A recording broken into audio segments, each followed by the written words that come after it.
He gave a death threat to Prime Minister and then apologized. We're talking about Jharkhand Mukti Morcha leader Nazrul Islam, who has now apologized for his derogatory remarks against Prime Minister Modi and claimed that his statement is being distorted by some people. The JMM leader allegedly slammed 400 Par slogan of Prime Minister Modi and reportedly said that the Prime Minister would be buried 400 feet below. Take a listen.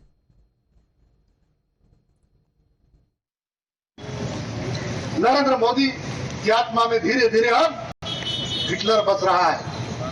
Hitler जो है उसकी आत्मा में बस रहा है और चाहता है कि इस देश के संविधान को खत्म कर दिया जाए। और उसने नारा किया है, अभी चूंकि लोकसभा का चुनाव हमारे सर पर है, उसने नारा दिया कि हम 400 के पार जाएंगे।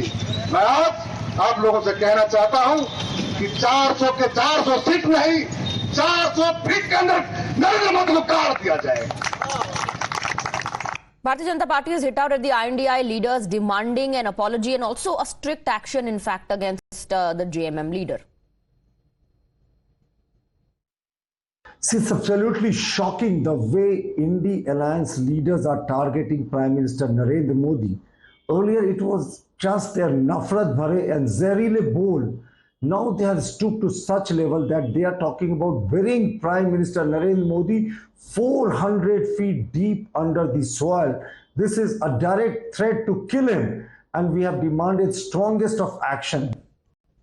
So the Bharatiya Janata Party, of course, is demanding strong action, stringent action. It has also urged the Election Commission and the state police to take action against the JMM leader, slamming the INDI bloc for not condemning such statements that are being made repeatedly against Prime Minister Narendra Modi. And this, in fact, is a pattern that one witnesses right ahead of elections. Whether it's Lok Sabha or assembly elections, the opposition often resorts to personal remarks and abusing Prime Minister Narendra Modi. So far, if you take a look at the track record in terms of these statements given, it has always backfired on the opposition. But clearly, the opposition isn't taking a hint. Now, JMM leader has issued an apology, is what we're given to understand. So after issuing a death threat, he's also issued an apology, and the allegation is that his statement has been distorted. But you clearly heard in that reaction, isn't it, where he talks about 400 feet niche utar diya jayega Narendra Modi ko. That was his comment when he was talking about BJP's 400 Par campaign.